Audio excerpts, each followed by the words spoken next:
What's up guys, Firewolf here, giving you guys a full step-by-step tutorial guide on the Lian Li O11 Vision Compact case. I already did a white version of the Vision Compact, but this time I'll be using the mesh mode for maximum airflow and a full set of TL Wireless LCD fans and streamers that Lian Li has sent over to make this build. This video is crazy long, but I'll have timestamps so you can feel free to skip ahead or come back whenever you're lost. All the components will be listed in the description down below, along with affiliate links that help support this channel, but your time is worth more to me, so thank you, and I hope this guide inspires you to start your PC build and earn a subscribe from you. Here are all of our components that we're going to be using for our Vision Compact build. Starting with the CPU, we're going to be using the best gaming CPU, the Ryzen 7 9800X3D. And for the motherboard, we're going to be using the MSI MPG X878E Carbon Wi-Fi, a beautiful black motherboard. Next up for the graphics card, we're going to be using the AORUS Master RTX 5080, which is going to be the latest generation NVIDIA graphics card. I'm really excited to put this on our Vision Compact. And cooling our CPU, we're going to be using the Lian Li Hydroshift LCD 360. And this one, as you can see here, says no fans included, which means you can use your own fans. But they also have 3 other fan options as well. And huge shout out to Lian Li for providing me this AIO. And then for RAM, we're going to be going for the G.SKILL Trident Z5 Neo RGB, 64 gigabytes with AMD EXPO. Now my biggest recommendation whenever you're choosing RAM is whatever motherboard you choose, go to their QVL list and check for memory compatibility to make sure your RAM is listed on there.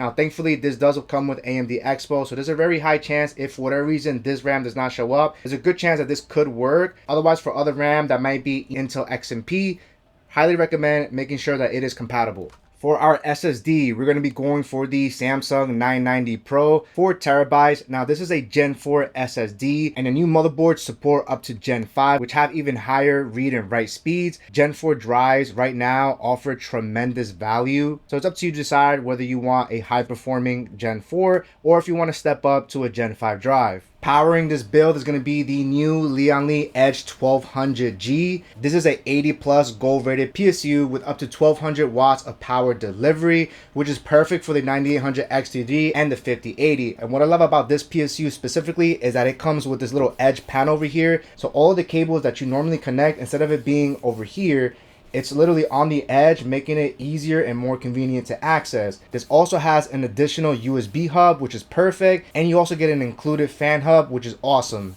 All right, next up for our fan selection, we're going to be going for the new Lian Li Unifan TL Wireless LCDs. All right, so I want to quickly go over the Lian Li wireless ecosystem to try to make it as simple and easy as possible. What's new about the wireless ecosystem here is that instead of connecting the fans and the streamers to its own individual hub, everything now connects to this L-Connect wireless connector here that can also be connected via USB on the back of your motherboard, or like I have it on my system, I use this connector over here so I can connect into the internal USB, so I can hide this USB inside the case. And this L-Connect wireless hub can share up to 10 wireless channels. So each set of fans that are daisy chained together outputs 1 wireless channel, and all that can be managed under the L-Connect 3 software. You'll see I have a total of 7 connections here because I have 4 sets of fans and 3 sets of streamer cables, each set obviously having 1 wireless channel. Now with that out of the way, when it comes to how many fans that you're going to need, it's going to depend on if you're going to do mesh or if you're going to go for the Vision. If you're going to go for the mesh, we have a total of 11 fans.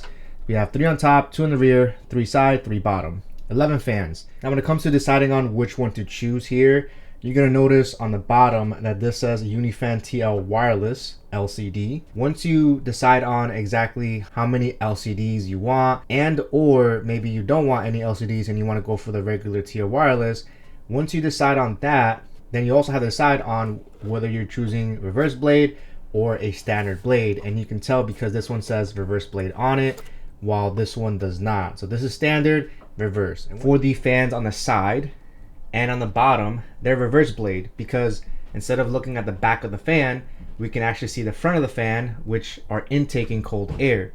Whereas the top 3 fans and the 2 rear, these are standard fans. If you're using a powered USB hub, whether that be a separate internal hub or using a Lian Li Edge, you can only connect a total of 9 LCD screens to that one USB hub. In total, you can have up to 20 LCD screens connected to a motherboard, depending on how many of these you're actually utilizing. So because I have a total of 11 fans, not only am I connecting these fans to the Lian Li Edge hub, I'm also connecting another set of LCD fans to an additional powered USB header. That way I can control all of the LCD screens, because if you have more than 9, you are going to need to have 2 separate powered USB connectors. So if you're going to be crazy like me and go for all LCDs, then definitely have 2 separate USB hubs. All right, since we're still on the topic of wireless, Lian Li also has their new Strimer wireless cables that go hand in hand with the whole wireless ecosystem, which is really awesome. And last but not least, probably the whole reason why you clicked on this video, we're going to put everything on the Vision compact case. Now, I've already done a tutorial on the white version, so if you want to follow the white one, I'll definitely link it down below. However, this one is going to be a different twist. Now, when you get the Vision compact, it comes with this mesh panel already installed, and you have a separate full glass panel attachment that comes in the box as well. So you have the option of either doing mesh for more airflow, or you could put the glass for maximum showcase. Now, since my white Vision compact build video, I did it with the Vision. This time I want to do it with the mesh to make it a little bit different and unique from the white one. So I'll be linking the white Vision compact as well, so you can get an idea of how that would look as well. But this is going to be the all black version. That out of the way, the first thing we're going to tackle is setting up our motherboard, and then we'll tackle the case. All right, so the first thing we're going to do is set up our motherboard. My biggest recommendation is pulling up your manual. Now, a lot of these newer motherboards unfortunately don't come with a manual booklet, so you are going to have to go to their website support and you'll be able to locate the manual. Now, the manual can be very helpful in determining if your motherboard shares specific lanes or anything like that, which I'll definitely go over with this motherboard. So again, make sure you have your manual in handy just in case. Alright, so once again, the motherboard that I'm using here is the MSI MPG X870E Carbon Wi-Fi. I mean, this board is fire. So starting off with installing your CPU, I will be installing this Thermalright contact frame, which is completely optional. You don't need to install this. However, I personally like installing contact frames, so I'll show you how to install just the CPU alone and also the contact frame as well. And we're going to focus on this section over here, which is our CPU socket cover. Now, all we have to do is push this latch down and to the right. Make sure you place a hand on the board itself so it doesn't slide. Bring this latch all the way to the back, and then you can lift this up, and that's going to reveal the AM5 socket. Now you're ready to open up your CPU. To open up your CPU, you want to be very careful and grab the CPU on its sides. Just like this, you want to be very careful you don't make any type of contacts on the bottom of the CPU. Now, in every AM5 CPU, there's going to be a triangle on the top left coated in a yellow color, which will definitely match up with the triangle on the actual socket as well, letting you know the perfect orientation. You're also going to notice a notch on top and a notch on the bottom, which will also match up on the actual socket as well. So with that out of the way, gently drop your CPU down. And as you're dropping it down, I personally like to position the CPU all the way to the left and gently drop it down and give it a little nudge, and that's pretty much it. Just make sure the notches, of course, line up and the triangles, of course, are all lined up. Next step here is to drop the CPU cover, and then you're going to take this latch and you're going to pull it all the way down. Now, as you're pulling this down, there is some resistance, so just make sure you pull it all the way down and then bring it back here. Now, depending on your own experience, this little socket cover may or may not pop off. Sometimes they pop off gently where it kind of stays on it, and then you can just remove it. But in this case, it popped out. And just like that, we have the CPU successfully installed. Now, I will be installing this Thermalright contact frame, which again is going to be completely optional. So you can skip this step and move along if you're not going to use this. If you are going to use it, then we are going to have to remove the original CPU frame. So all we have to do is, once again, pull the latch down to the right and release the contact pressure. Make sure you place the CPU in first before removing this. That way you protect the pins just in case. Now, when you receive your contact frame, it's going to come in this little box, which is going to include this Allen wrench with the specific bit to remove the CPU socket. However, I'll be using my precision screwdriver because I have the same exact bit. Otherwise, you could just simply use this. And it's also going to include 4 screws that you are going to replace. Alright, so you're going to be removing these 4 screws. Now, I will say that these screws don't come all the way out, so just make sure you loosen them up all the way. Alright, now that we have all 4 screws loose, just grab the latch and grab the top CPU cover piece and just lift it up. And then you can just close this back in. You can put the CPU cover back in as well. And just make sure you save this just in case. Now you're ready to attach the CPU contact frame, and just make sure that you have the CPU installed first. And then dropping this in is very simple. You just drop it right over it and it literally fits like a puzzle. Next, you're gonna grab the 4 screws and you're gonna screw each one of them in. And once you have all 4 in, we have it successfully installed, and this is how the contact frame looks. Now these come in different colors. I've used red a lot, but this black definitely goes well with an all black motherboard as well. All right, next step here is to install our RAM sticks, and they're gonna go on this section over here. We have a total of 4 DIMM slots. Now another thing to know is how these DIMM slots are labeled. Starting from the left one, it's labeled A1, and then the next one is gonna be A2, followed by B1, and then B2. If you're only gonna populate 1 RAM stick, make sure you populate it under A2. If you're going to use 2 RAM sticks, then you can populate A2 and B2. If you're going to be using a total of 4, then of course you would populate each of these DIMM slots. However, we're just going to be using 2, so we're going to focus on A2 and B2. So the next step here is to lower the latch down. So all we have to do is push A2 down, and then B2 as well. And depending on your specific motherboard, you may have additional latches on the bottom right over here where you also have to push down as well. However, in this MSI motherboard, I don't have additional latches, so it's just these top 2. Again, follow your own specific motherboard. Now, in order to install the RAM successfully, you want to make sure you line up the notches of the RAM with this little silver line. As you can see here, this does not match up at all. So if I flip it over, you now see that the notches align perfectly with that silver line. So make sure you double check just to make sure. Once you know the proper orientation, all we're doing is sliding it over. Now that we have it slid in, all we have to do is lock it in place. Now I personally like applying pressure on the bottom and the top. So starting with the bottom, I just apply pressure until I hear a nice click. And then on top. Okay, and you'll notice that top latch locked it in place. Then you're gonna grab your next RAM stick. Make sure you line up the notches. That matches up. Slide it on top. And then 2 clicks.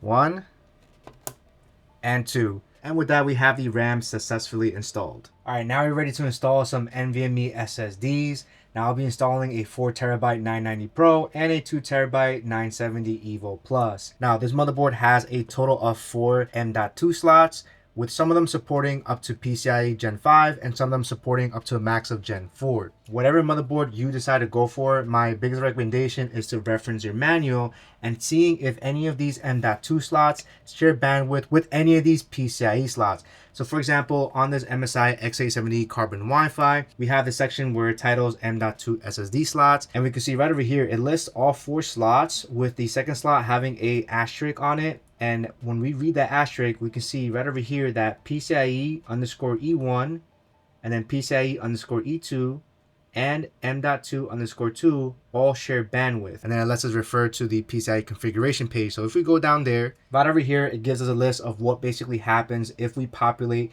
the M.2 slot, if we populate the second M.2 slot, or the second PCIe slot. Our main PCIe 5.0 slot, which is right over here, this is where our main GPU would go, and it has a total of 16 lanes for maximum Gen 5 bandwidth. If we populate either E2 or M.2 underscore 2, it will automatically reduce our main slot from X16 down to X8. Now this will only apply to Gen 5 graphics cards. If you have a Gen 4, then the X8 mode doesn't really matter too much. For those of you guys that want the max bandwidth, then it's important to know whether your motherboard shares lanes with other type of components. So with that out of the way, now we're ready to expose our M.2 slots. Now what's awesome about this particular Carbon Wi-Fi motherboard is that it is DIY friendly, meaning that I don't need to use a screwdriver to reveal any of these M.2 slots, which is awesome. Now, if you have a motherboard that doesn't have that, then most likely you're gonna have to use a screwdriver to unscrew your M.2 slots.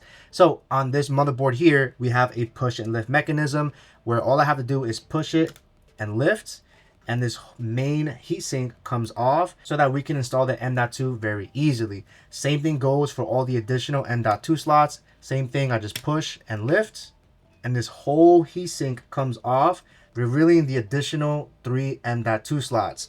So once again, we have a total of 4. The top two supports up to Gen 5, and these two slots connect directly to our CPU, giving us the best performance possible. These bottom two slots have a max of Gen 4 speeds. However, these two connect directly to the chipset and then gets routed to the CPU, meaning that the performance is not going to be the highest or the best. So now, since I have two NVMe drives, I want to populate my best NVMe drive, which is this one, the 990 Pro 4 terabytes, on the main slot. While my secondary drive, based off of this motherboard, I personally don't want to populate the second slot, because if I do, then that would reduce my bandwidth in half for my main slot here, and I personally would rather have my GPU have access to the full bandwidth. Again, it all depends on your personal preferences, and every motherboard is going to be different. So with that out of the way, pay attention to your first slot over here. I am reusing this motherboard, but you'll notice that there should be a sticker. Make sure you peel off that sticker beforehand, because that will reveal the thermal pad. Now, some motherboards might not have this in the bottom, and that's perfectly fine. You can just skip that step. So all we have to do to install our NVMe SSDs, you're gonna notice this notch on the bottom over here, which should align perfectly with the notch on this slot here. So all we have to do is position this M.2 in an upward angle, and we push it in. The next step here is to drop it all the way down. And depending on your motherboard, you'll have different ways to screw this. On the main slot over here, we have a little black tab. So we just need to turn this to the right side to lock it in place. And then for my additional NVMe drive, I'm going to use the third slot. Same thing here. Make sure you remove the sticker on the bottom, revealing the thermal pad if your motherboard has it. Push it right in. And on the additional slot, this one has a easy locking mechanism. So all I have to do is push it down, and you'll hear it click. I really wish that they included this on the main slot as well. It would have made things a little bit easier, but if you ever want to remove this on this board, you just push this to the left, and that basically unlocks itself, and then you can just push it back down, making it very easy to change. Now, once you're done aligning all of your NVMe SSDs, then you're ready to attach your heatsink cover. Before you reinstall your heatsink, you want to flip it over and make sure you peel off the sticker, revealing that thermal pad. Once you remove that, all we have to do is line it up on top and then push it in. Very easy, very simple. And same thing here on this heatsink here, you want to turn it around and remove and peel off the stickers matching whichever M.2 that you're actually using. So I'm using the middle one here, so all I had to do was just remove the plastic on the middle. And then I just line up the heatsink cover here, and then I just push it in, and that locks in place. I absolutely love that easy DIY feature.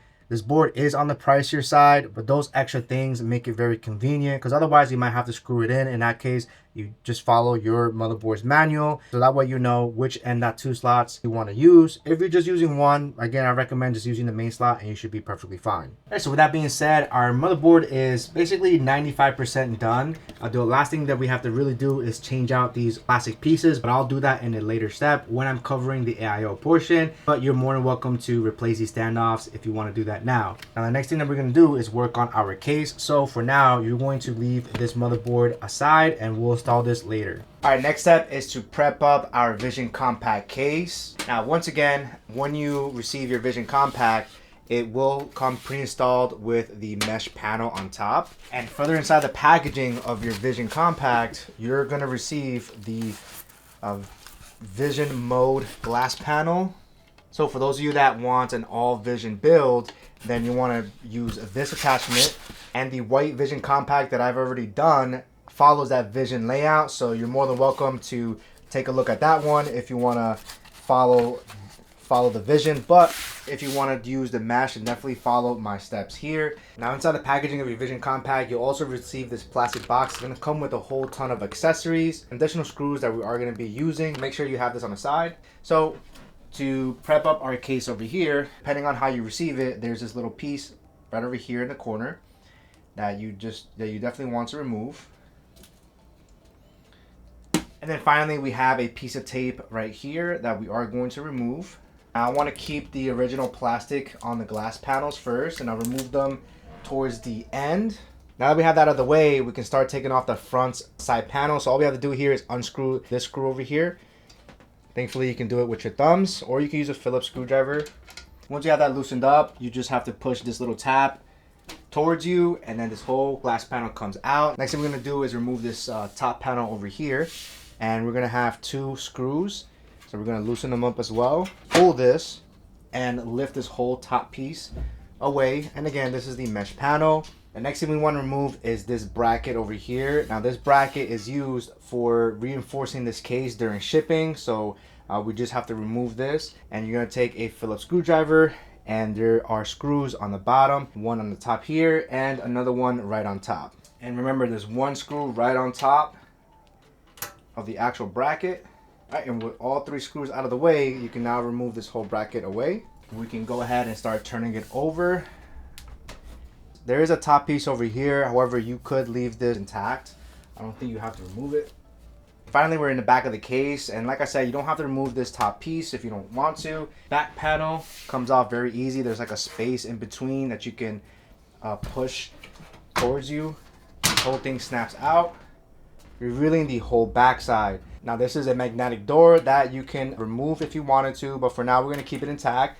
And thankfully it closes magnetically on each side. Now we have the backside completely exposed. Right on the bottom right corner, you're gonna notice these are hard drive bays. I personally don't use hard drives at all, so I like to remove this completely to give us the most amount of space. You want to unscrew each of these screws so you can remove those hard drive bays.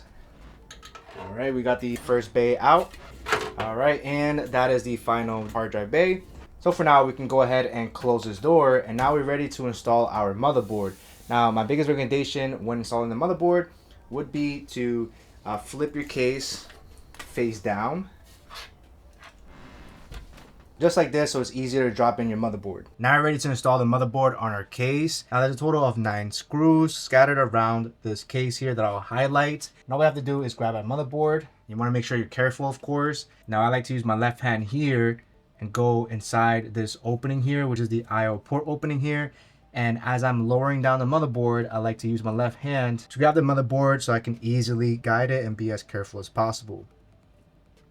So it should drop in nice and smooth, and you'll know it's in when you try to wiggle it up and down or side to side. The motherboard does not move. Next thing you're gonna do is you're going to grab 9 motherboard screws. That is also rounded as well. You want a total of 9, and then you're gonna screw all 9 screws in.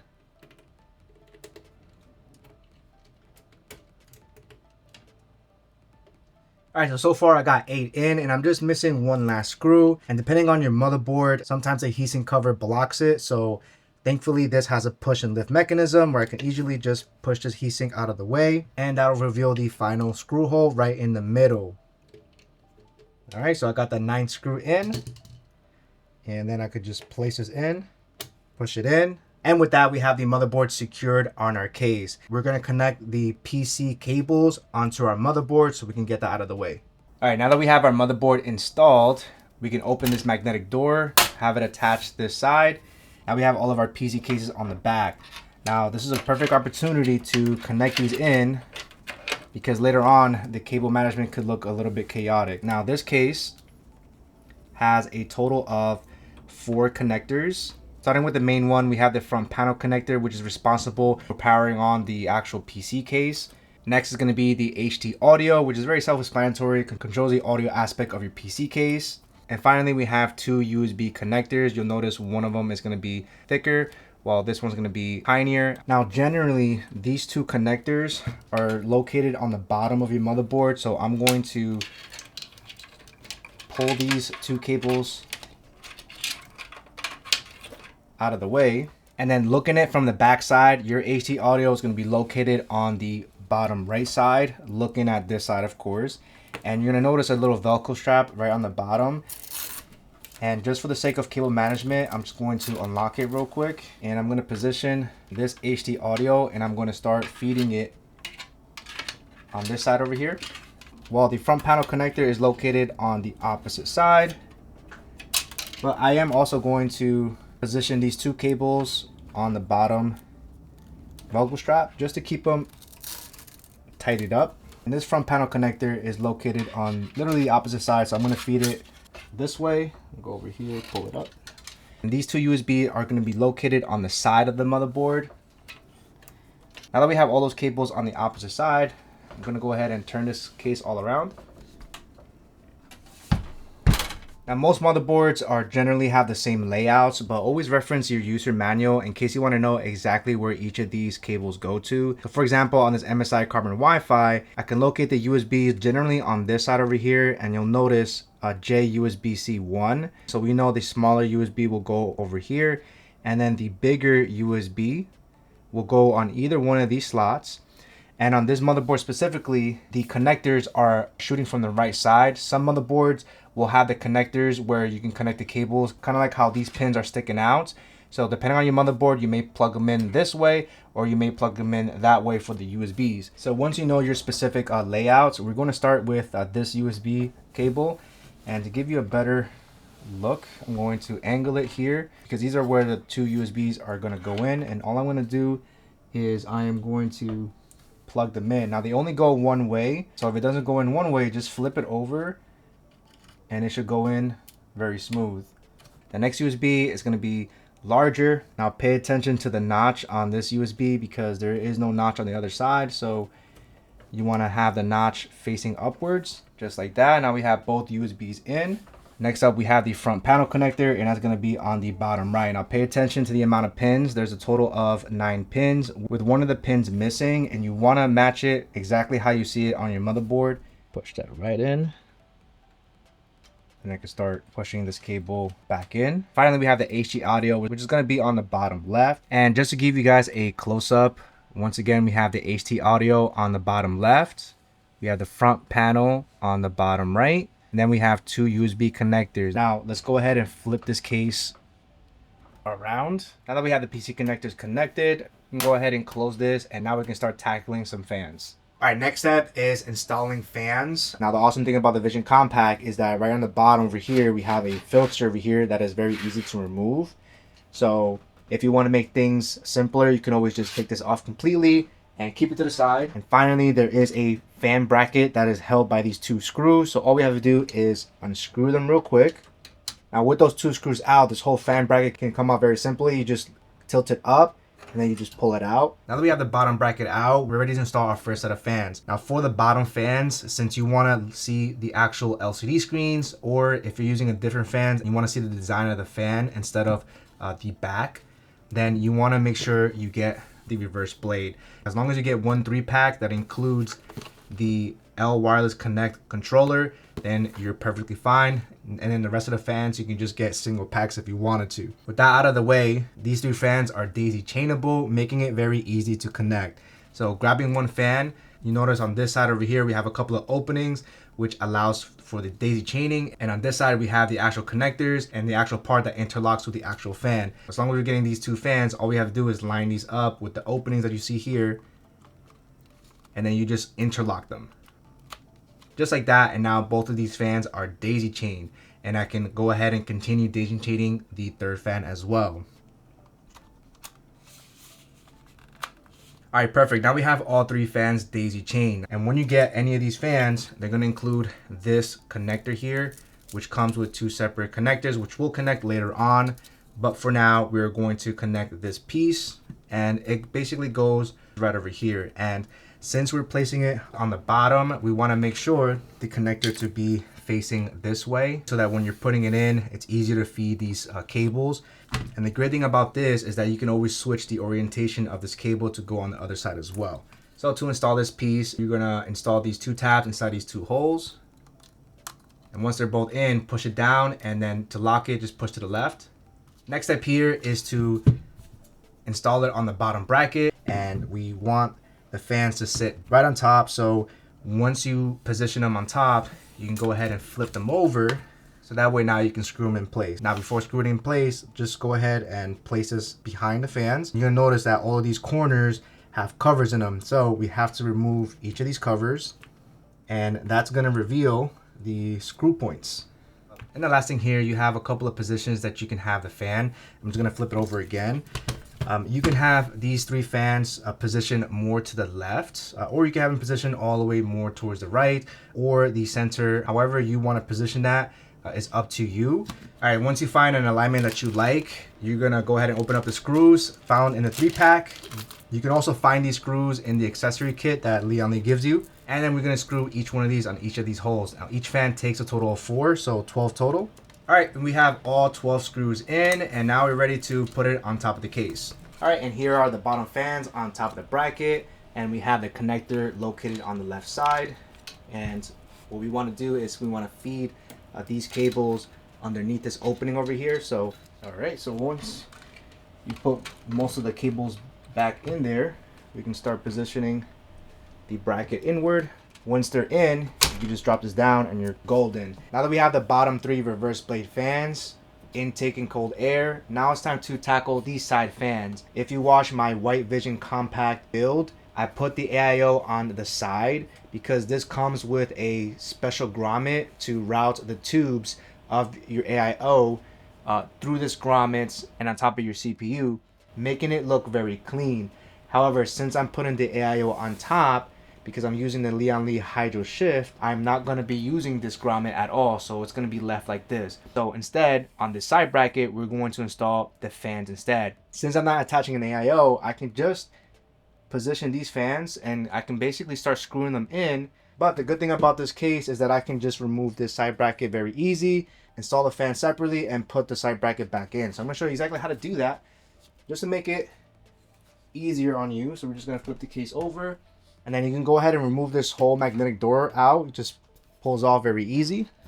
On here, there's going to be a little thumb screw right on top. Loosen this up, which is pretty tight. So grab a Phillips screwdriver and you can just unscrew this screw. Now that we have that screw out of the way, this side bracket, all we have to do is lift it up and then push it towards us, and this whole side piece comes off. All right, now that we have the side bracket out, once again, we're using 3 reverse blade fans. And then before we place this on top, we are gonna have to remove all of these corner pieces again. So go ahead and take that out. All right, we have all corner pieces out. Go ahead and place the fans on top. Grab the bracket and the fans, flip them over so that we can see the actual screw holes. And for this, I want to position the fans as high up as possible. Just like this is the highest that I can put these fans. And we're gonna screw in all 12 screw holes. And by the way, completely forgot, but you also want connectors to be on the bottom. That way, when it's on the case, the connectors on the bottom is out of the way. All right, we have all 12 screws in on our side bracket. And now the final thing here is to connect our connector. And that's gonna be on the bottom. And we wanna make sure that the cable is shooting from the left side here, and thankfully, however the connection is, it's already shooting at that side, so we don't have to really make any adjustments. So we're just going to put that in and lock it in place. All right, now that we have all 3 fans attached to the side bracket, let's go ahead and put it right in. So what we're going to focus on are these 2 bottom tabs, and they're going to line up with the bottom tabs of the case. And since we have the connectors already connected, what I recommend is taking these cables first and routing it over this little grommet, which is right over here. That way we get that out of the way. Then position the bottom 2 tabs. You may have to pull this cable a little bit more. And it should fall right in. And then from here, all we have to do is just push it in. Just like that, and it locks in. You can grab this screw again so you can lock it in place. All right, we have that nice and locked. We have the cables pushed out. I'm going to show you how it looks like on the front. All right, so this is how we're looking so far. 3 bottom fans are going to be reverse, and the 3 side are also going to be reverse. And like I said, I have the connect on the bottom, so that way you don't really see it. So the next set of fans that we're going to tackle are going to be the rear fans. So when it comes to the rear fans, the Vision Compact allows for 2 rear fans. So if you want maximum airflow, then you can definitely use the 2. And for this, we're going to use the standard blade because these fans are going to exhaust hot air out, while the rest of these fans are reverse. They're bringing in air. So the rear is going to be exhausting hot air out. Same thing with the top fans are going to be exhausting out. And you want to pay attention where the connector is at. The connector is going to be on the bottom, so we want to make sure that the connector is on the top so that we can feed the cables in this little opening over here. Then we're going to turn it around, and we're going to remove these little rubber pieces to reveal the screw mounting holes. Now we have all the screw holes in. Go ahead and turn it around, and we're going to go ahead and attach the connector, and we're going to position it right on top. and interlock them. And thankfully, the positioning of this connector is at the right side, which is perfect. And we're gonna feed them right in this hole over here. Go ahead and reach on the back so it's easier to pull all this cable out. And go ahead and position the fans closer. So thankfully the case kind of holds the fan in place, so if you want to let it go for a second, you can. Don't have to worry about them falling out. All right, so we're behind the case now, so we have a total of 8 screws. And I now have all 8 screws in, so now we have our rear fans nice and locked in. And then if we want to quickly take a look at how the front's looking, we have a total of 8 fans at the moment. Now for those of you guys that are going for a Vision build, then these are all the fans that you're pretty much going to need. You really just need a total of 8 fans altogether. But once again, since we are going to do the mesh, we're just missing 3 additional fans with the AIO. So that's the next thing we're going to work on. Now it's time to set up our AIO. Go ahead and open up our AIO, which will find all the necessary accessories that we need to install everything. Here we have the HydroShift AIO with no fans at all, which makes it very easy for me to install the fans that I want to go with. Now, of course, what makes this super unique is the fact that you have this attachment here that routes all the tubes behind the radiator. So that way, when you have it top mounted, you don't actually see those tubes flying around. Everything is tucked behind the AIO, making it look visually appealing. And then all of our additional accessories are going to be in this little box here. Now, if you're going to use an AM5 CPU like I am, this is the bracket that we're going to be using. And then you would use this one for Intel CPUs. You can see this is for LGA 1700. All right, here's the cover for the screws. You want to definitely use this so you can hide all the screws. Here are all the screws that we're going to need to screw in our fans. They also give you 2 tube organizers. Now these are completely optional, but I'm going to leave it to the side to see if I want to use these. Now the HydroShift specifically comes with a thermal paste included. So it's not pre-installed on the pump itself. However, I'm going to use the RTX MX6. It's what I personally like to use on all of my CPUs. You're more than welcome to use this thermal paste if you so choose to. Me personally, I'm going to stick with the MX6. Now that we have everything out, installing fans are very simple. Keep in mind that all of our tubes are going to be on this side over here. So what we want to do is make sure that the connector is on the left side, because if we have it on the right side, of course, this is going to block it and it's not going to really work. And another thing too, since we have to screw them in, we're going to have to remove all of these rubber pieces again, corner pieces, and also on the other side. However, we are going to place it back in once we screw it in place. So go ahead and take each one out. Now we have all the front corners also removed, so that way the screw can pass through on both sides. Next, of course, we're going to line the fans right where the screw holes are as well. And then the screws that you're going to use are the long screws. Should be a total of 12. Now, I will say that these fans are a little bit on the thicker side, so you're going to have to push these fans all the way against the tubes, so that way it makes space. All right, we finally have all the screws in. We can now attach the top rubber pieces again so we can hide those screws. All right, just got the rubber pieces all in. And as you can see, it definitely looks cleaner. Now, the final thing to note is where we're going to put the power connector. So we need to make sure the cable is shooting this way. However, the locking mechanism is shifted this way. So knowing that, just lock this in place, we can switch the orientation of this cable. It would actually be easier if we remove the connector first. You just need to unsnap this piece. Just like that, comes off, and then we can switch the cable direction on the other side. We want to make sure the cable goes inside and this portion as well. Just like that. And then we can put the clip back in. Lock it in place, and now we have the connector going this way so that this cable is nice and hidden. So now, with that being said, our AIO is fully prepared. We have the fans attached. Now that we have our AIO prepared, we're now ready to install it on our case. Now there are 2 ways that you can install this. You could take your AIO and position it upwards and screw it from the top, or you can remove this whole top bracket out of the way and attach it to the AIO first, and then you can drop the bracket back in. That might be an easier way to do it, but you want to pay close attention to the fact that we have rear fans already here. So when you remove this bracket, we want the AIO to be as close to the right as possible to ensure that we have the most clearance when it comes to putting this bracket back in place. So there's a total of 5 screws. There's 1 screw on top and then 4 additional screws on top. So we're going to take care of the first one. Now that we have this front screw out of the way, we can go ahead and tackle the rest of the screws. I have a total of 4, one here, here, here, and here. So we're gonna go ahead and unscrew these. Now that we have all 5 screws out of the way, we can lift this bracket up and just pull it out. Now when it comes to the positioning of the brackets, we want to make sure that our AIO is more towards the right. Let's go ahead and screw it in place. All right, I have all the screws in, and I just want to give you guys a better look exactly where the screw mounting holes are. You can see that this is the end of the bracket, so we don't want to go all the way in, but we also want to make sure that we leave as much space as possible. So it should look just like this. And again, it all depends on your AIO too. So you might have to do a little trial and error to get it right. Now we're ready to put the top bracket back in, and this is how our top bracket is looking right now. Everything is secured. Want to make sure our AIO is front facing and the tubes are on the rear. And then right before you place it in, take the cables from the fan connection and feed it to the same opening we did for the rear fans. Just make sure they're about halfway in, and then we'll be able to tuck it in later on. And then grab the top bracket and position it in an angle and just line up the tabs just like this. So now the tabs are in. You can start pushing these cables in too.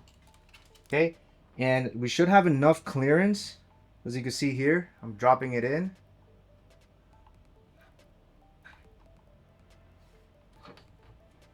Now I want to go over the fitment of the corner piece over here, because as I saw earlier when I dropped it in, this whole left side of the case kind of shifted more to the left because of the space that we had between the AIO and the fans. Now remember that the connector has a top piece.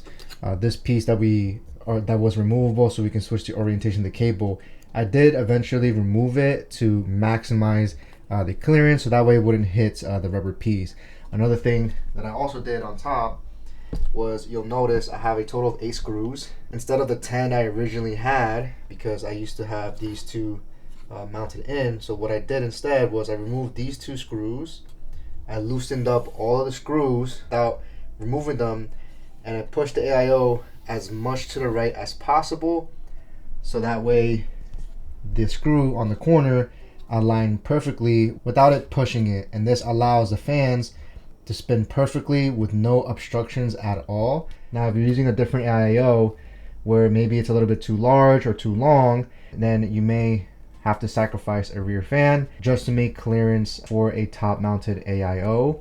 If you're not going to use the AIO on top, and let's say you side mount the AIO instead, then you shouldn't have any type of clearance issues at all, because having 3 fans on top is going to be easier to fit in. All right, and finally we want to make sure we tighten all the screws. I already screwed in the corner piece over here, so we're just missing 4 additional screws. So there's going to be 1 right over here, another 1 on this corner, and then the last 2. All right, so here's how we're looking so far. We have all 11 fans installed. Once again, we have 3 reverse blade on the bottom for intake, another 3 reverse on the side for intake as well, 2 standard blades for exhaust, and 3 standard blades on top for also exhaust, and is also attached on our AIO. Now we're going to work on installing the AIO pump on our CPU, so we are going to lay the case completely flat down. Before you lay it down, make sure you have your bottom bracket screwed in just in case, otherwise it's going to fly out. All right, now that we have our case laying flat down, we're now ready to install AIO pump on our CPU. Just make sure whenever you're working on this, sometimes your AIO might be over here, just push it all to the side.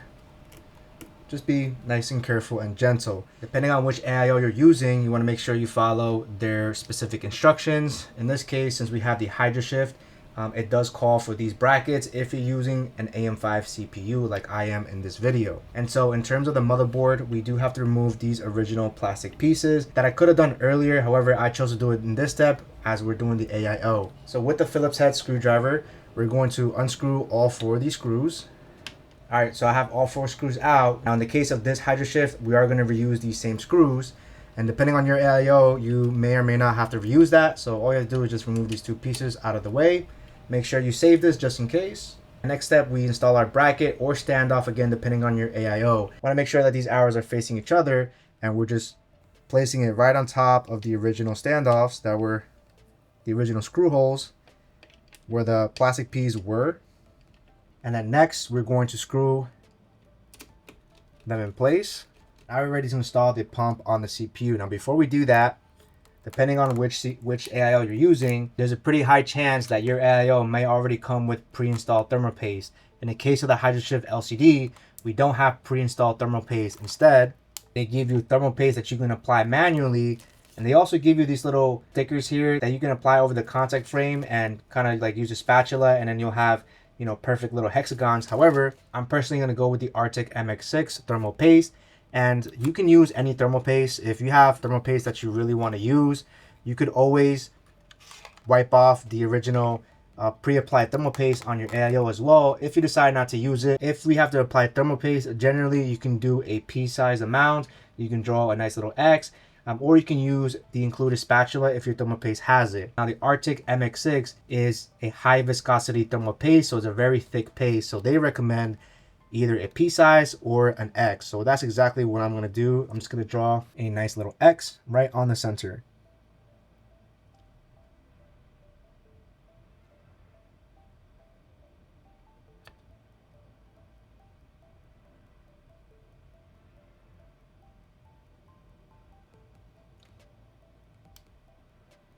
Not the prettiest X, but that'll do. And then you want to cap off your thermal paste as quickly as possible. And the pressure of the AIO pump should spread it evenly, so that shouldn't be an issue at all. Next, we're going to grab our AIO and just pay attention to all of the cables. And last but not least, make sure you remove any of these plastic films, whether you have pre-installed thermal paste or not, because if you don't, you will have some really high temps. So now that we have that out of the way, I want to go ahead and position the HydroShift over here, making sure I have all the cables on top. And then we'll mess with these cables later. And go ahead and grab your screwdriver and start screwing them in. I personally like to screw just a little bit at a time in opposite directions. So now we have all four of these screwed in place, which is perfect. All right, so depending on the AIO you have, in case of the HydroShift LCD, we're gonna have an internal USB header, and all LCD AIOs have a USB header. And so what we're gonna do is we're gonna start tucking these cables out of the way. And there's a little opening right here. I don't know if you can see that. And I'm just going to push this internal USB header in this little gap. All right, so with the internal USB out of the way, every AIO pump is gonna have an AIO pump header. Some of them might be either 4-pin or they'll either have 3-pin, but all of them will have this little tab here. Now on your motherboard, on the top right, you'll have connectors on top. And always reference your specific motherboard. In case of the MSI Carbon Wi-Fi, we see these three headers here are one for the CPU fan, one for the pump, and one for system fan. And because we have a pump, we can place it right in the middle, which is also coded in a white color. Now every motherboard is different. Some of them might not have a dedicated pump header. In this case, if you don't have a dedicated pump header, you could always just connect this to the CPU fan instead, or if there's a CPU optional, either or works. But since we have a dedicated AIO pump header, I'm definitely gonna connect it where the pump is and just connect it right on top.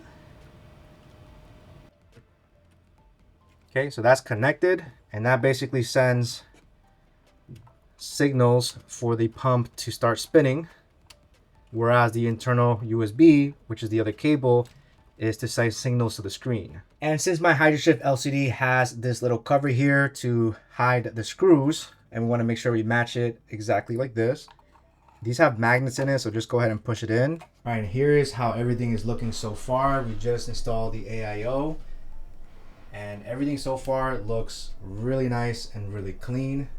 So now we're ready for the next step. And now we're ready to position the PSU, which is going to be placed right here directly on the middle of the case. And I like to install the PSU on this step because we have wires here already, so it'll be easy for me to just tuck these cables. That way it's not in the way of the PSU. So once again, we're using the Lian Li Edge 1200G, which is an awesome PSU that comes with a whole ton of features. Now this USB hub can be used multiple ways. It does have a magnet in the back that you can kind of stick anywhere. But if you use it like this, you will have to supply power with a PCI connector, and those are for different PSUs that you might use. Otherwise, the Lian Li Edge already has a special connector, which is located right here. You just slide it in. And now we have power directed to this hub to power everything that we have to power up. So with that being said, we're gonna first position the PSU. And there's this little tab right here, and it rests right on top. And so as we're putting it on, we want to make sure we push the cables down. All right, now that we have all the cables behind, we can start pushing it in. All right, so now we're ready to screw these in on the back. All right, and in the packaging of your PSU, they're going to include PSU screws, but you also have these screws in your accessory kit as well. So you can use either or, whichever one you prefer. Now, depending on your PSU, you'll notice that this case has a total of 5 different screw hole points. It's to accommodate as many PSUs as possible because the PSU itself might have mounting screw holes in different positions. So generally we just need 4 screws. We're definitely doing these 3, and then you can pick and choose which one you want. I'll probably just screw each of the corners. If you want to use an additional screw to screw that 5th one in, then you're more than welcome to. I don't think it's necessary. All right, I got all 4 screws in, and now we have our PSU mounted successfully on our Vision compact case. Now for the next step, I want to tackle connecting all of the connectors that we're going to need for our PSU in this step. Now every PSU is going to come with a whole bunch of power connectors, so I'm going to go ahead and walk you through each one of these. All right, so here are all the cables that we have. Now we're not going to be using each one of these cables, so I'm going to go over each one of these. Starting with the main connector here, this is the 24-pin motherboard connector, and these are very easy to identify because these are the largest one. We have a total of 24 pins. Next up is going to be your CPU power connectors. So these get connected directly to the motherboard, and then these 8-pin connectors get attached to our PSU. Next cable over here is our 12-volt high power cable. Now you get 2 of these in 2 different flavors. The first one is going to be your standard 12-volt high power cable, which have the same connectors on each side. So this connector is seen on the 40 series GPUs and the new 50 series. And the tips of these are color coded as well to ensure that when you're connecting it to your GPU, you gotta make sure that you don't see none of the blue, making sure that you have a good connector. So this is something that we're gonna use because we're using a 5080. And they also include this cable as well. As you can see, same thing here, 600 watts gets connected, and it comes with 2 separate PCIe 8-pin connectors that you can connect directly to the PSU. So this is just another form of this connector, but I'll be using this one instead. Next up, we're gonna have our standard PCIe connectors. If you're using a graphics card that does not come with this type of connector, then you're going to be using these PCIe connectors, and you get a total of 4. So some GPUs can take 1, some of them take 2, really power hungry ones take 3, and there might even be one that takes 4. Since we're using a graphics card with the 12-volt high power cable, we actually don't need to use none of these cables, so we can put these away. Next up is going to be your SATA power connectors, and you can easily identify these because they have this type of connector here, and it basically uses a 6-pin connector connected to your PSU. Each of these have a total of 4 SATA connectors connected to each one, and you would use this to power USB hubs. Another thing too is that a lot of AIOs with LCDs will also use a SATA power connector as well for additional power. And finally, you have your Molex connectors, and to be very honest with you, I've never used these cables. So for our specific build, we're going to use the motherboard 24-pin connector that everyone's going to have to use, 2 of the CPU power connectors, 12-volt high power cable for our GPU, and finally the SATA power connectors so we can power anything else that needs that additional power. And let's not forget the internal USB connectors that we're going to be using for our Edge PSU. All right, so now we're ready to connect our motherboard and CPU connectors to the motherboard, and then we can push the cables behind so that we can then connect it to our PSU. Now, in this step is going to be very unique depending on whether or not you're going to be using streamer cables like I am in this scenario. Now, because these are extension cables, these are the ones that are going to be connected to the motherboard that then get connected to these right here. So if you're not going to be using the streamer wireless, then you can start connecting your motherboard connector in this 24-pin right over here. You can basically just connect it and route the cables to the back so you can connect it later on. Same thing with the CPU. You locate where it's the CPU, connect it right on the top left, and there's this little grommet thing here that you can remove. So that way you can pass through the CPU cables. Once again, I'll be using these streamer cables. So this is the motherboard 24-pin extension cables, and then these are the CPU 8-pin CPU connectors. So starting with the CPU extension cables, you want to locate the portion that has these type of clips here. On this end over here is where we'll connect the CPU connector here. And remember, the RGBs are shown like this, so it's going to be bent just like this. So first thing I recommend, have the clips facing forward, and then just connect it on both of these 8-pin connectors. You want to make sure that you hear 2 clicks. And now that's in. And then we can just bend this and pass it through. Now we'll point out that this actually does not fit. Now, since I can't fit this inside this little grommet here, if you're using your standard CPU connectors, it will definitely go through that hole. But because this is too wide, instead, what I'm going to do is I'll probably reattach the little grommet. All right, so I have that back in. And now what we're going to do is we're going to pass this on this grommet right over here.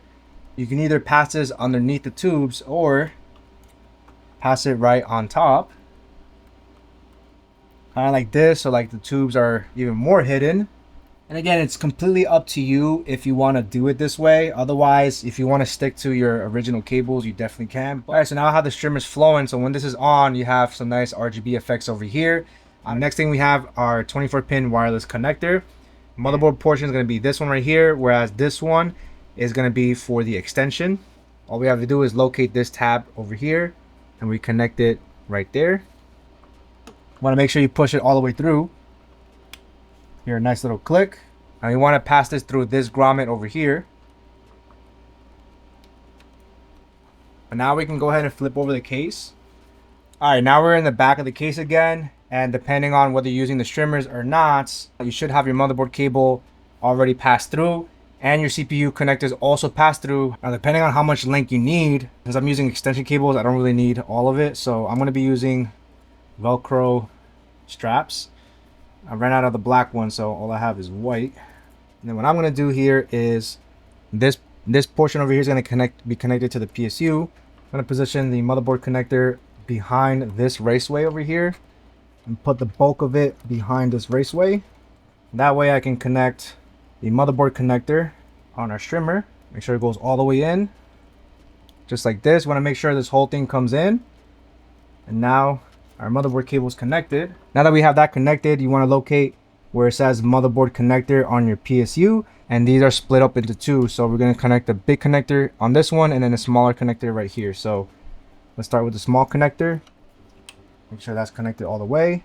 All right, motherboard connector is nice and secured. Next, let's work on the CPU connectors. All right, if you're not using the wireless streamer, you should have the cable kind of hanging out like this, where you can then reroute the cables using these Velcro straps already integrated to the case. And then you would connect it to any of these little top connectors here. Now, since I'm using the wireless streamer, here are connectors located on top. I'm going to use the CPU connector portion and we're going to connect it. And then what I'm going to do here is I'm actually going to utilize these raceways as well. Connect our second one.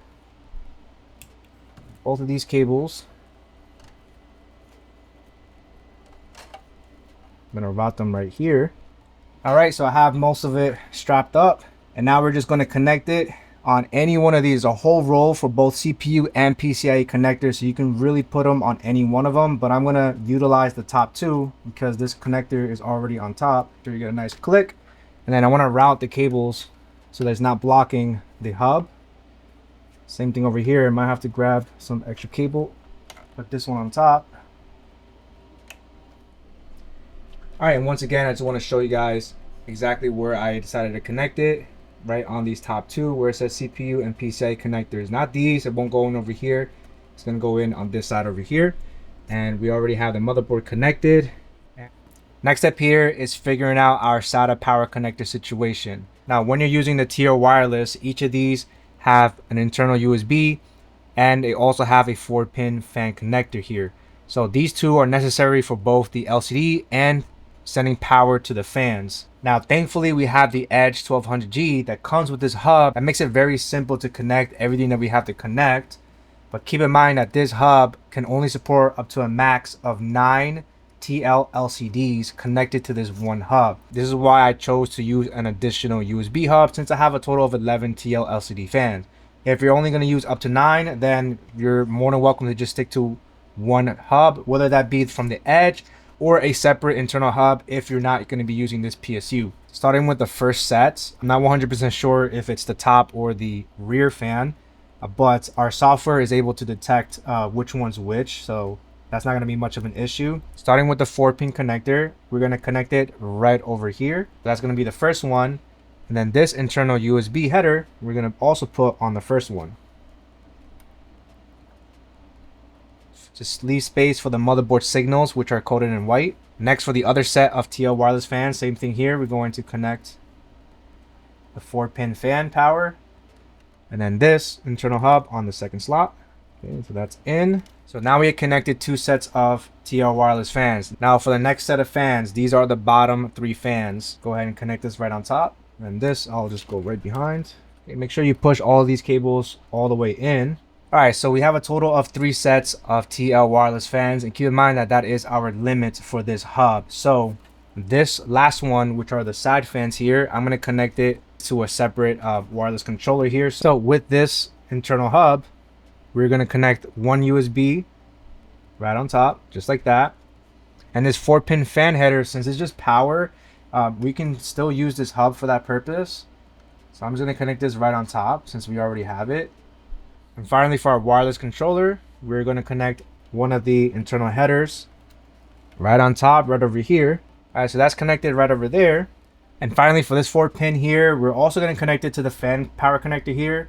This does have a motherboard signal connectors here for both the internal USB and the fan power connection. So we're going to go ahead and put this wireless connector on the bottom. Next, we're going to grab this USB here, and that's going to be controlling the HydroShift LCD. Since I already have all of these USBs connected already, this is why I have a secondary powered USB hub, because now I have extra USBs just in case. All right. Now we have an extra set of TL LCDs, and we have the HydroShift on this USB connector. All right, so next step here is to connect our hubs directly to the motherboard using these cables. So this is the USB 2.0 extension cable that's found in the Lian Li Edge packaging that I showed you earlier. So we're going to be using this one. When you get the NZXT hub, you also get an NZXT internal USB extension as well. So we have 2 extenders.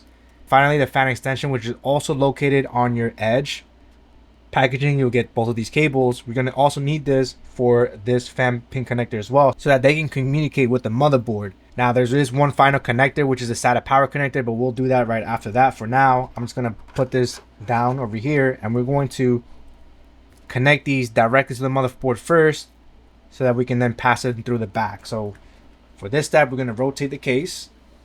And to have access to our USB connectors on a motherboard, we do have to take off the bottom fans. So go ahead and unscrew the 2 screws. And then when you lift up the bracket, go ahead and push it out slightly. Now, depending on how much length you have left, you can either work with what you have, or you can just temporarily disconnect the connector, leaving the connector right over here, just so you can have more space. You can just leave the fans on the side. And so bring you guys up closer, there are these 2 connectors over here, but I don't know if you noticed, but it does say USB integrated on them. And each motherboard is different, but most motherboards have 2 USB internal headers. Some higher end motherboards will have 3. This motherboard has a total of 2. So thankfully, with these internal hubs, they allow you to have additional USBs. So first things first is we're going to connect one end on one of the USBs. All right, so I got the first one in. It's going to be for the Lian Li Edge hub, and I can start tucking and pushing the cables downward. Maybe go on the other side to pull the cable through. All right. And then for the next USB internal hub, now we have both USB connected, and then I'm going to tuck this cable also underneath. Maybe this time I want to go on the other side. Go ahead and pull this cable through. All right, just like that. And finally, since we have a fan header extension for our hub, we're also going to be using this to connect to any of the system fan headers, which on the Carbon Wi-Fi we have 2 right here. We have another one right here. So I can use any one of these, but I'm just going to put them close to the USB headers that I already connected, just because. Why not? And then I'm going to tuck this cable underneath, and that allows our motherboard to communicate and send signals of the fans to the motherboard. Now that we have these connected on the bottom, go ahead and bring in our bottom fan bracket. Let's go ahead and connect this again. Okay, now that that's connected again, let's go ahead and put it back in. And then we can screw these back in. Now that we have that in, we're gonna go ahead and rotate the case again. All right, so we're back on the back. So those 3 cables that we just passed through, starting with the Lian Li extension cable, we can use this one to connect to the white connector over here. And this is gonna be the motherboard signal. Now we have the fan, the 4-pin fan. And this is what's sending the signal to the motherboard. And that's gonna go right here. All right, now all of these are connected. And finally, we have the last USB extension, which is going to go right here where it says motherboard. Now this internal hub is connected to the motherboard. And finally, we're going to connect our SATA power connector, which is going to be right over here. All right, so the last thing we have to work on is our SATA power connectors. So this has 6 pins and they connect to any one of these 6-pin connectors. And it does say SATA and Molex on here as well. And I'll just use the bottom slot. You just want to click that in. Okay, so this is where I decided to put it. So if you're going to be using the NZXT internal hub, then you're going to use the small end to plug that right over here. Okay, and then on the other end, we have that SATA power connector, and that's going to go into one of these slots right over here. So now that that's in, this USB hub is now powered. So I did this off camera, but the bulk of the cables for the USBs and the fan cables, I just Velcro strapped them over here to kind of contain them. And the great thing about this NZXT hub is that it is magnetic, so you can literally attach it anywhere, but I'm just going to attach it on the bottom right over here. All right, and this is how I decided to cable manage whatever is left. It's not the best, but I think it manages it pretty well. We also have this magnetic door, and once you close it, the majority of the cables are pretty much very hidden, so no worries there. All right, so now we're gonna prep up our GPU, and the one that we're gonna be using is gonna be this AORUS 5080 Master, which is a very thick graphics card. But as you can see, the connector is located right over here, and it uses that 12-volt high power cable. Now keep in mind that we are gonna be using the Lian Li Stream wireless cables, but if you're not, you can definitely use this, and it connects directly to the GPU with just this single connector, which makes it look really clean. Which gets connected right over there where it says 12V 2x6. And we're going to be using that connector. And if you're using a GPU that doesn't have this connector, then go ahead and use the PCIe connectors instead, which are located right over there. So we do have to move some of these cables through. All right, so make sure as you're pushing it in, you hear a click to make sure that that's in. And next thing I'm going to do here is I'm going to route right behind this little raceway over here. And finally, for this cable, you can push it through on this grommet right over here. Since we are going to be using the Streamer wireless extension cables, I don't really need to necessarily pass it through.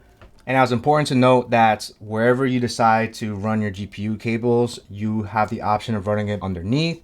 I, however, prefer having the GPU cable more on top, like right over here. It's just my own personal preference. I like the aesthetics of that better. And since I am using the Lian Li Streamer wireless cables, I am going to just tuck this cable and push it all the way to the corner. And once I'm ready to install the Streamer wireless, then I'll be able to then reconnect that and kind of cable manage it that way. So for now, we're pretty much done with all of the cable connections, and so you can go ahead and close this. And then if for whatever reason you have this off, just remember you can easily put it in, just line up. You just line this up and it drops in very easy. So go ahead and close that. Now we're gonna work on installing the graphics card and connecting the Streamer wireless cable. All right, so let's go ahead and cover the wireless GPU streamer cables. Now, there are different variations of this wireless GPU streamer cables. Now, the one that I have here is the 12-volt high power extension version. And this version actually comes in 2 different sizes. Now, you'll notice in the box, this one says Streamer Wireless 16-8, and that basically means that we have 8 LEDs, a total of 8 here. And there is a wider version with 12 light guides instead of 8. 12 would be even wider. So depending on if you want a wider one, you have that option too. And the reason why I mentioned that there might be an issue is because this AORUS 5080 Master, the connector is kind of inside, where the majority of GPUs have the connector right against the GPU, where it's very easy to just connect it. This one unfortunately has it inside, and because the right angle piece is very wide, I can't go in. As you can see there, it doesn't give me the option to. Now, if you run into this issue, don't lose faith, because I will show you guys a different method of installing this streamer cable. Now, inside the box, they give you these clips. right? And you get an additional black clip if you need to rotate the connector to the other side. Have white clips to completely replace the black with the white instead if you're going for a white aesthetic build. They also give you the screwdriver so that you can unscrew this as well. Now, unfortunately, they don't include a straight adapter, which is on their website. They do have a straight adapter, but you have to request it online, unfortunately. So what I'm going to do here, I'm going to remove this clip entirely, which will give me enough space to actually plug it in here. And I'll just have to wait for the straight adapter to come in, unscrew each of these 4 screws. Now that I have those 4 screws are out, this whole black clip comes out. And finally, we're left with the right angle clip. And then all we have to do here is, I would probably recommend using a screw to kind of go in and push the clip outward. So like, to pushing the clip. All right. So this whole clip comes off, of course. And then to reverse this whole thing, you do have to remove this bottom clip as well, which is a little bit easier. You just have to pull these tabs out, and then you can switch the orientation to the other side. But we don't really need to do that in my case. So this is how the connector looks like without this super wide clip. And now you're gonna notice that if I want to connect it, so now you notice without that clip, I can now have this cable connected, and the way it would look would be kind of like this. Now, if I wanted to, I could probably attach this clip, just the bottom clip portion. That way it doesn't look like I took it off. And then I would probably position this plastic clip all the way down, so that way the LEDs are held in place. And I'll just leave this black clip this way, so that way it kind of looks complete. And if I show you how it looks like on the other side, you'll notice, of course, you can still see the cables. And depending on the straight adapter, I might have to just keep it like this anyways, because it depends if the other straight adapter is really wide. If it is, then it's gonna still be an issue, unfortunately. So for now, I'm gonna unplug this completely, and we're gonna go ahead and install the graphics card. All right, so we're finally down to connecting our last component, which is usually always gonna be the graphics card. Keep in mind that because we have the bottom fan so close to the motherboard, that if you decided to use a vertical GPU mount, let's say for example like this universal one from Cooler Master, you don't have enough space to kind of connect everything in. If you can fit it, it might end up blocking this whole fan.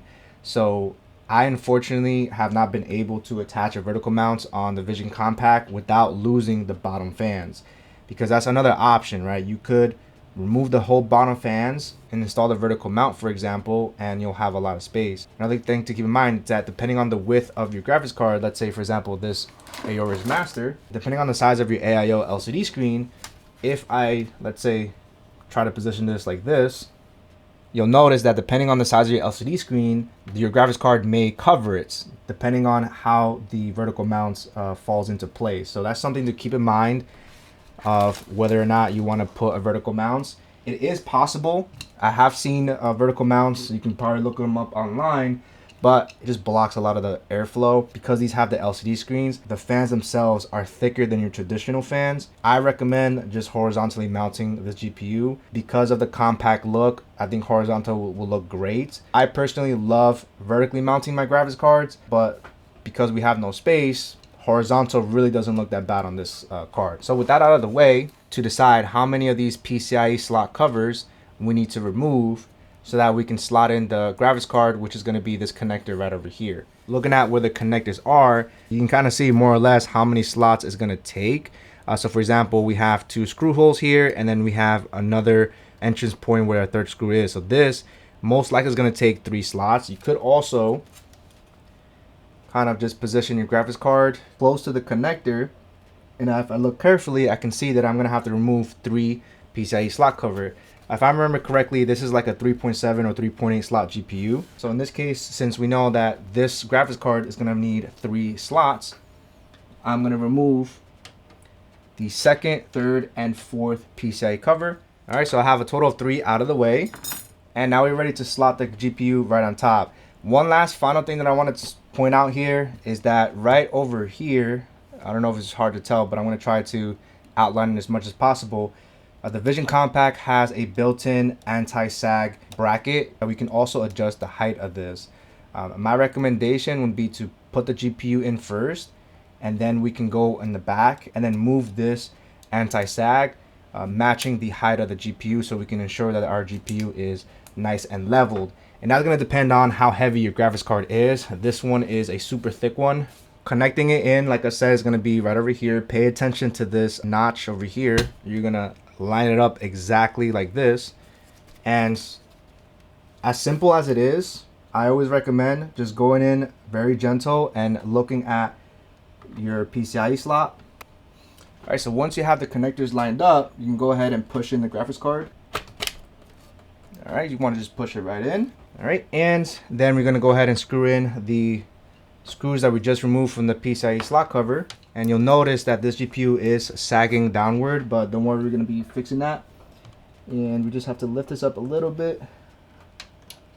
Start with the middle hole. Sometimes the screw does a good job of holding the position of the graphics card. As you're probably seeing from now, it's actually holding it really well. And you know what? What's really funny is that the graphics card holder, or the bracket, is actually positioned perfectly. It's really hard to see, but I'm gonna try to point it out as much as possible. But whatever position that anti-sag bracket was there, it actually ended up being perfect. So that's awesome. Now we're ready to install the GPU streamer cables. Now keep in mind that the right angle adapter I did remove, like I showed you guys earlier. This is so it allows me to connect it to this graphics card, because the opening is not wide enough and the connector is more deep, unfortunately. But thankfully I can remove the right adapter, and I did order the straight adapter, and hopefully that does fit perfectly. The right angle adapter is usually designed to have it kind of like this, where you have the cables flowing downward. I personally don't like it, because it kind of blocks the airflow of both the bottom fans and the middle fan. So I feel like in terms of the aesthetics and the airflow, I prefer to have the GPU streamer cables kind of flowing from top to bottom, kind of like a waterfall effect. But again, it's going to be personal preference, however you decide to do that.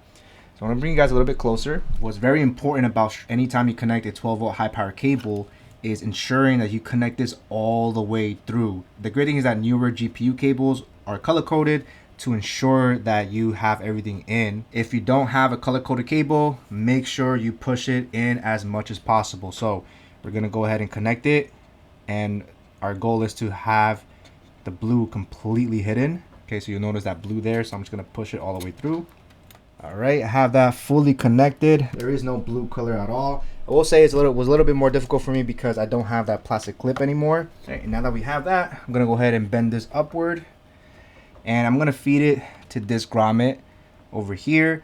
You do have the option too to feed it on top of here if you want to, but it kind of blocks the RAM RGB. So to avoid that, I'm gonna position this GPU streamer cable right on top, right over the motherboard streamer. All right, and I can go ahead and play with the cable orientation a little bit later. And the final thing I'm gonna do here is I could either leave it like this, or I can connect the half portion of this connector, okay, just so that it can look complete. Looks really good.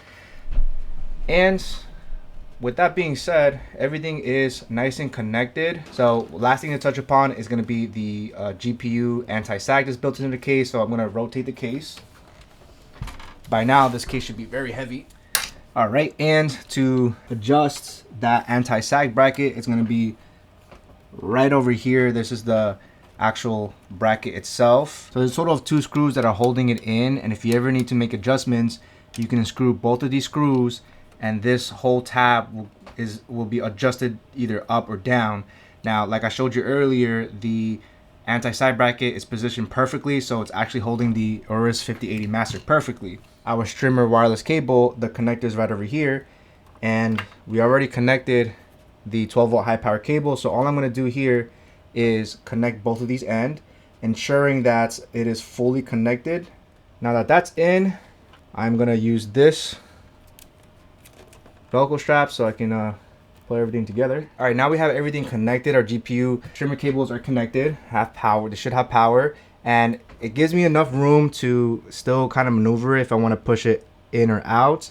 And I guess the last thing I want to touch upon is going to be any of the remaining rubber grommets. You could reposition them or close some of them, like I'm doing right over here, just to tidy everything up. All right, and once you tidy everything up, we're pretty much done on the back here. So using the magnetic door, we're going to close that off. And now we're ready to put everything together. All right, for our final assembly, let's go ahead and put on the back panel again. Position the back panel in an angle. And then once you're up here, you could go ahead and push each connector. Total of 3. And now let's go ahead and peel off all of the internal glass plastics. Starting with all of these plastic pieces, let's go ahead and peel everything out. Not forget about the top LCD fans. Bottom ones thankfully have enough space. And let's not forget about our AIO. Next one we want to tackle is the one inside of this glass panel. And it could be a tight fit, but you can start from here.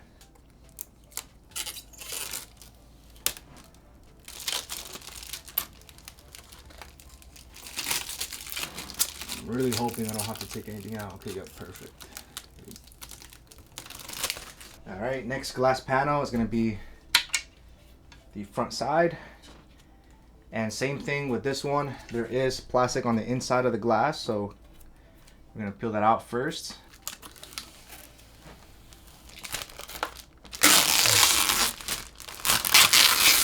All right, and we just put this in an angle.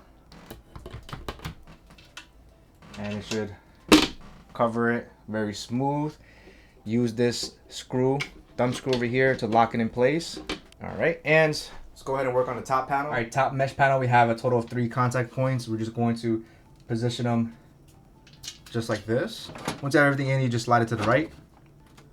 And use these 2 thumb screws on the side to lock that in place. All right, now that we have everything on standby, I'll turn off all of my studio lights here so we can get a better clear picture of everything that's going on. Once again, we have the power switched. We have everything connected on the back that we need to. Right now it's connected to this monitor over here. And now we're ready to power everything. Now keep in mind that I don't have Windows installed at the moment. And I do have Windows 11 downloaded on a USB drive that's connected to the back of the motherboard, as well as an additional USB for a wireless driver and Ethernet drivers, just in case the motherboard does not have it pre-installed.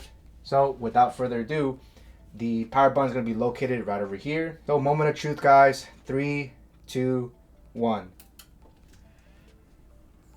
All right, look at that, guys. Let's go ahead and peel everything off.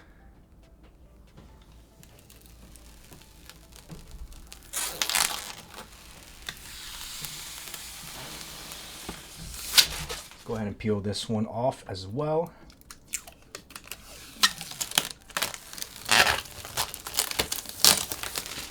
And finally, last piece. This motherboard again has that easy debug mode, and it will basically show us exactly what our motherboard is doing. And this is a great feature for the motherboards that have those easy DIY. If it's ever stuck on a code, it becomes a little bit easier to diagnose whatever situation or problem that you might have. If your motherboard doesn't have it, then that's perfectly fine. You'll notice that my motherboard over here, the monitor over here has a little symbol there letting us know that it is on. So it should detect all of the drives that we have, and sometimes it just boots right away. Now I already have a Windows USB drive, so it looks like the motherboard is automatically connecting to that Windows Media installation, which is really awesome. And again, it depends on your motherboard configuration, because some motherboards you may have to end up jumping into the BIOS. All right, and right over here we have the selection of which image you want, and it's going to depend on which product key you have, of course. So I think Windows 11 Home for most is going to be perfectly fine, and there's a couple of licenses that we have to accept. And now it's going to be searching for disks. In this case, it's going to be searching for any NVMe drives that are on our motherboard. So right now I only have one connected, which is a 2 terabyte NVMe SSD. And we can see right over here, we have a couple of disks here. Depending on how many NVMe SSD you have, you might see a whole bunch of these. So we're gonna hit next. And now it's installing Windows, so just give it some time while everything is installing. This is the portion where you might need to install your drivers. Now, it looks like right here it says Ethernet 2 not connected. And it looks like our motherboard has the LAN drivers already installed, pre-installed. In this case, Wi-Fi is not being detected. So to solve that, all we have to do is click on Install Driver. And since we already have the USB with the wireless driver already installed, all I have to do is open up that USB drive and locate the Wi-Fi driver. This is for my MSI Carbon Wi-Fi motherboard. And then we're going to hit select folder, and it will automatically search and install the driver automatically, and you should see your Wi-Fi pop up in any moment. And just like you see now it's detecting all of the wireless Wi-Fi networks that are around in your area. All right, so once you have everything set up, you have Windows installed, and you're able to download all the programs that you want to download. I'm going to walk through all the programs that I currently use to manage all of the effects that you currently see on this Vision Compact build. Since we're using the wireless ecosystem, the program that you want to download is going to be the Lian Li L-Connect 3 software. And in this software, you're able to set up your L wireless sync, which is right over here. And the wireless receiver can accept up to 10 separate channels. You'll see I have 7 channels here because we have 7 different devices. Each set of fans is one wireless channel, and each streamer is another channel. So total of 7 channels, and I still have room for 3 more, which is crazy. The great thing about the L wireless sync is that you are able to identify each one, and you can label them as well, so that way you know which one controls which. So for example, I have top AIO, rear, bottom fans, and then for the streamers I do MOBO, GPU, CPU. That way I know which one's which. Once you have everything connected, under the L wireless fan utility is where you'll be able to control all the aspects of these fans, lighting effects, fan speeds, and the LCD screens if you have the LCD version. I really like how it detects the fans here because it also tells us if the fan is reversed or if it's like standard. It won't say anything here. So I like the fact that it tells us the reverse blade. It'll let us know what fan profile we currently have and what kind of effect we have, and then we could always make more adjustments. Once you connect each fan, for example, you can quickly change the color set and the lighting effects here. And same thing here, you can mouse over each of these functions. We have lighting effects, which will bring us to here. We have fan profile, and then we have the LCD screens. So for the bottom fans, I have so many different effects that you can play around with and customize. But let's say I just want a static color. I can then say I want a red color. We can just hit red, sync it to all the fans. And before I hit apply, you'll notice the bottom fans currently have that effect. If I hit apply, now you'll notice that it has that static color and it's red. So that's really convenient, and it does it wirelessly, which is awesome. So you can obviously do that on each individual fan, or I can do apply to all TL wireless. So if I click on that, it'll easily connect each set of fans to the same effect that I just did. So now all of them have a red static color. Now, same thing for the streamer wireless. You have a full section for the streamers, and each one of these can be controlled individually. So they all can have their own different custom effects, different colors. There's so many different ways to customize this, and you also have the option of syncing everything. So let's say I want this effect to be synced. I hit sync all streamer wireless, and they all will have the same effect if you just want them all to be in unison, or you can have them individually, whatever you want to do. Next thing we're going to talk about are the awesome LCD screens that gives you even more customization. So back to the L wireless fan utility, you can select the LCD screen right in the center, and there's so many different things that you could do with these LCD screens. So for example, you can upload a static picture, you can upload GIFs, videos, you can have sensors, and you can have animations. So right now I have a couple of different custom effects because each wireless TL LCD screens can have their own individual effect. So for example, on the rear fans, I have an animated GIF, and as you can see, they are animated. On the top 3, I have an animation set, and this is a preloaded animation that's on the Lian Li software. So it shows a little rocket, and they're all kind of like connected to each other. And also have more animated GIFs. Now, because of the size of this GPU, it is blocking the LCD on this one, so it's going to depend on your GPU, of course. And on the bottom fans, I decided to just put the sensors. So the left has the CPU temperatures, middle is the GPU, and all the way on the right, it's reading out the RPMs of that fan. So there's so many different ways to customize this, and everything can be done here. So I really want to do a turquoise icier color, I can do that. Sometimes you might have to click on the button again to make sure they all sync, but I love the fact that it's very easy. Now that we know the lighting effects and the LCD screens, the next thing that you might want to know are your fan profiles. So right now I have the L Wireless Connect connected to the motherboard. So that gives me two options of connecting the fan speeds. I can have it connected to L Connect software, or I can have it connect to the motherboard specifically.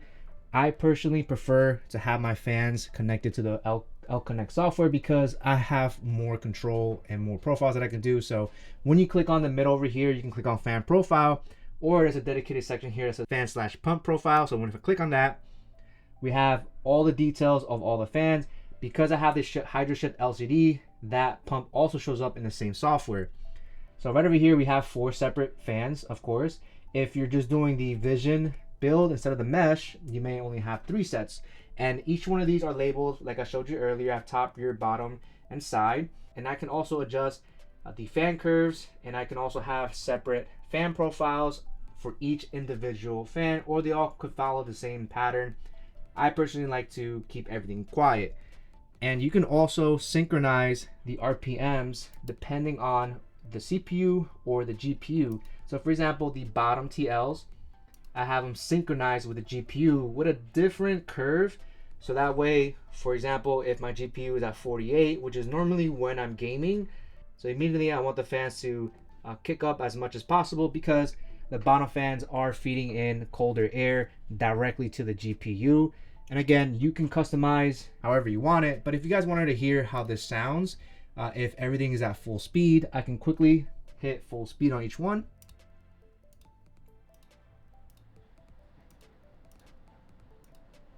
And that will basically kick everything full speed. Give that some time to catch up. And you'll notice right here the RPMs are being read to you. And right now the TL Wireless, I believe, supports up to a max of 1900 RPMs. And these are all the fans kicking in full speed. You can see the bottom right there, the RPM is reading at 1860. But I'm just gonna go ahead and click on quiet here. Quiet. Now you'll notice that the fan curves of each one of these are all the same. And then if I do this one over here and hit quiet, it automatically defaults to GPU because it remembers the bottom TL are specific to GPU with its own separate fan curve. So lots of customization there. And finally, for your HydroShift AIO or whatever AIO that you currently use that has an LCD screens, you want to use a separate software for that specific AIO. HydroShift, I would use L Connect 3. If you're using any other ones, then use their own specific software. But right over here, I can also adjust the pump on the AIO. So over here it's set up to performance, but I could also have a fixed RPM. So if I wanted this to always be at 100%, I can also set that if I wanted to, or I can just leave it this way, and you'll notice the pump RPMs are being read, and those are directly connected to the temperatures of the CPU. And finally, because I have the L Wireless controller connected to the motherboard as well, I have the option to also synchronize the RPM to the fans to the motherboard. Right now it's off. If I click this on, then the L Connect software is no longer controlling the curves, and whatever the motherboard settings curves will basically take over. So once again, the L Connect 3 software makes connecting all of these fans and all of the features very easy and seamless. Now, to control the lighting on the motherboard, if your motherboard has one, for example, this Carbon Wi-Fi X870E by MSI has an RGB on the Dragon logo and even an RGB on the M.2 main heatsink, which looks absolutely beautiful. And then we also have RGBs on our RAM sticks. Now, if you want to control this, you wouldn't be able to control it on the L Connect software. Instead, you want to download the program specific to your motherboard. Because I have an MSI motherboard, I would download the MSI sensor and download the Mystic Light so I can control the lighting aspects of the RAM and the Dragon logo as well. In the case of the Mystic Light here, you'll notice that I have both the motherboard and the RAM linked up together, and I can have different effects. So if I want to do, let's say, a wave effect and hit apply, so once I hit apply, it should restart. It'll turn off a little bit, and now it's doing a wave effect, so kind of like a rainbow effect. And I have the option to unlink each one and control them individually. I like to keep it steady. Maybe I want to change it to maybe like a different color. can just hit apply and will restart, and then it gets connected to whatever color profile that I choose. Now, the last program that I'll cover is, depending on your GPU, what brand it has and whether it has additional effects, such as this AORUS Master 5080. We have RGB elements on here, and we even have a nice custom screen that we can also upload a custom GIF. That I also have to download a separate program, which is the Gigabyte Control Sensor. If this was, let's say, an MSI graphics card, then I can control it all in the MSI sensor. So over here, I have control of the RGB Fusion, for example. And then over here on the LCD panel, I have more control to customize however I want, depending on if I want a GIF, I want to control different aspects of this. So for example, it'll change the graphics settings here. So there's even more customization. So that's basically how I personally control all of the lighting and additional features of all of these components that you see here. So hopefully you guys enjoyed the tutorial of this Black Vision compact with the mesh attachments.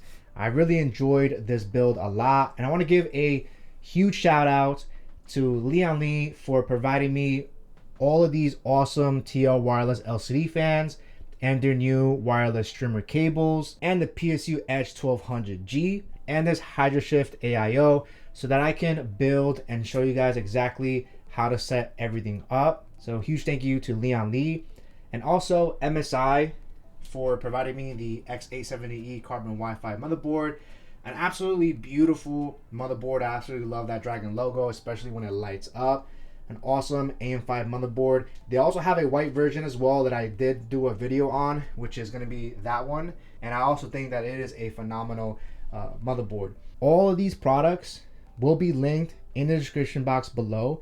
They are affiliate links and they do help and support my channel. But whether or not you decide to use those, I highly value the time that you spend watching this video, and that means a lot more to me. And hopefully this tutorial earned a subscribe from you. That would mean the most to me. I'm now going to play some fire B-roll. And once again, guys, thank you so much for watching and enjoy.